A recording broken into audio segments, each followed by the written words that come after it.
Juventus cuma menang tipis, Allegri pasang badan untuk para strikernya. Walaupun masih ingin melihat adanya perbaikan, namun Massimiliano Allegri puas dengan performa Juventus saat mengebuk Fiorentina 1-0 pada Minggu, 7 November 2021 lalu di ajang Liga Italia. Manajer Il Bianconeri tersebut juga tidak setuju apabila timnya dianggap kekurangan daya gedor di lini depan. Turun dengan Federico Chiesa, Paulo Dybala, dan Alvaro Morata sebagai penyerang, Juventus mampu melepaskan 13 tembakan sepanjang 90 menit.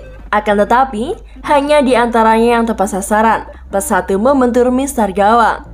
Gol kemenangannya dinanti publik Allianz Stadium baru hadir di masa injury time babak kedua. Usai Fiorentina bermain dengan 10 pemain akibat kartu merah untuk Nikola Milenkovic. Juan Cuadrado yang dipanggil dari bangku cadangan jadi pahlawan 3 point Juventus berkat satu sontekan jarak dekat. Skenario tersebut kemudian dinilai publik tidak harus terjadi apabila Juventus punya kualitas yang lebih baik dari barisan penyerang. Allegri pun kemudian pasang badan untuk para pemainnya. Kami merasa tidak sedang kehilangan sosok striker. Alvaro bermain baik malam ini. Beberapa kali ia mengancam pertahanan lawan. Papar Massimiliano Allegri. Di babak kedua, lebih banyak tembakan bisa kami lepaskan. Namun kurang bagusnya pembuatan keputusan buat peluang jadi terbuang. Saya cukup senang dengan hasil ini. Kemenangan membuat moral tim menjadi naik. Momentum ini harus membuat Juventus semakin lapar untuk menang lagi dan bekerja keras. Tambah mantan alienator AC Milan dan Cagliari tersebut. Sejak kepergian Cristiano Ronaldo ke Man United, Juventus memang dicap tidak punya mesin gol yang dapat dijadikan sandaran tim. Transfer keluar sang mega bintang Portugal yang mendadak membuat singa tua tak punya banyak kesempatan mencari penggantinya. Pada akhirnya Massimiliano Allegri dipaksa puas dengan materi yang ada saat ini. Padahal targetnya adalah membuat Juventus kembali bersaing memperebutkan titel Scudetto. Jika Alvaro Morata dirasa tak cukup baik, maka demikian juga dengan Moiskin dan Kyle Jones yang notabene adalah lebih junior. Mau tak mau, sepertinya Juve harus merogoh saku demi belanja pemain subur pada tengah atau akhir musim ini. Bagaimana pendapat kalian?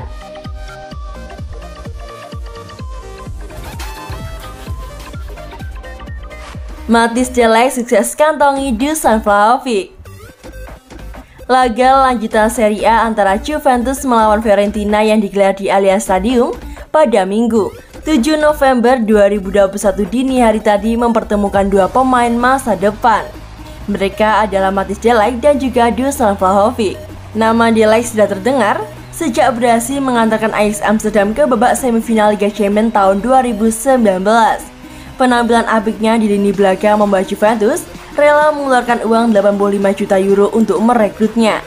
Vlahovic hanya lebih muda setahun dari pemain berdarah Belanda tersebut.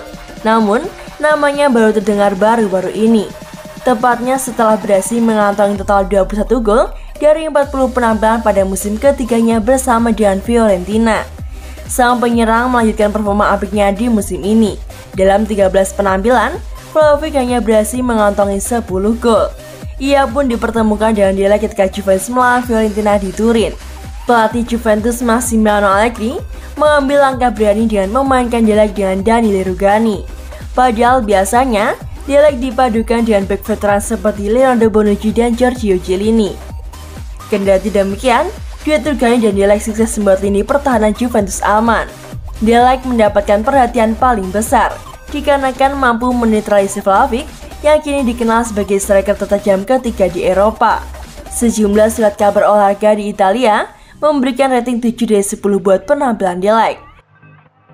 Rating tertinggi buat pemain yang terlibat dalam pertandingan tersebut, sama seperti Juan Cuadrado dan Federico Chiesa. Rupanya, menghadapi penyerang berbahaya seperti Vlahovic menjadi penambah semangat tersendiri buat de Ligt. Sampai secara terang-terangan mengakui ketika diwawancarai oleh Das baru-baru ini. Saya suka bermain melawan striker seperti Vlahovic. Dia telah mencetak banyak gol di Liga, dan itu adalah tantangan besar buat saya.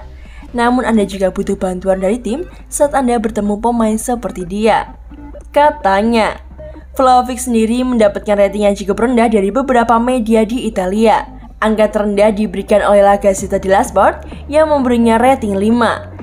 Sementara Tuttosport cukup berbaik hati dengan memberikan angka 6,5. Pertandingan itu sendiri berakhir dengan kemenangan Juventus. Skor akhir 1-0, di mana gol sematawayang Juventus diciptakan oleh Juan Cuadrado pada masa injury time babak kedua.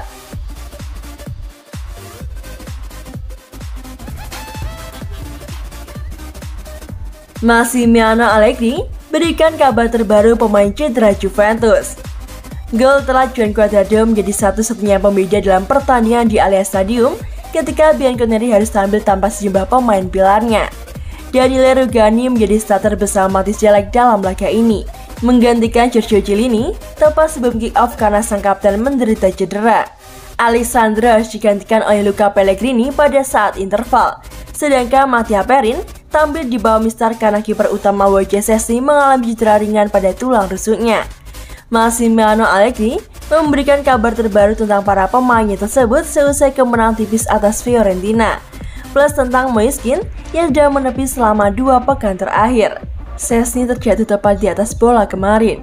Dia tidak bisa meregangkan tubuhnya, jadi tidak bisa melakukan penyelamatan.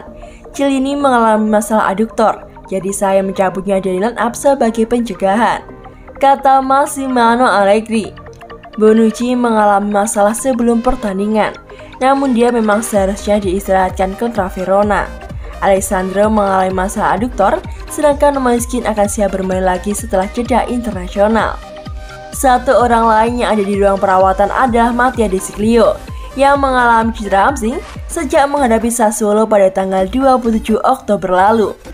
Skuad Juventus kini membubarkan diri untuk jeda internasional sebelum kembali berlaga dengan menghadapi Lazio pada tanggal 21 November mendatang.